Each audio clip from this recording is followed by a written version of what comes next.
nga pala si Isay de Villa, staff ng El Patron. Nagsimula itong El Patron noong July 9, 2023. Bali, 6 kami na staff dito na nagtutulong-tulong para ma-assist ang mga customer.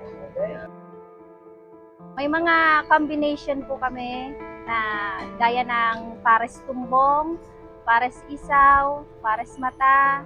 Try nyo din po yung bagong menu namin na bagnet sisig.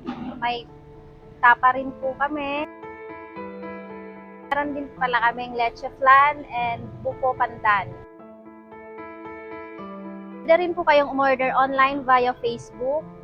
Search nyo lang po yung El Patron Walastic Pares, Las Piñas branch. Open po kami 24 hours. Iniimbitahan ko po kayo na bisitahin ang aming branch dito sa Las Piñas sa BF Resort Village. Katabi lang po siya ng guardhouse.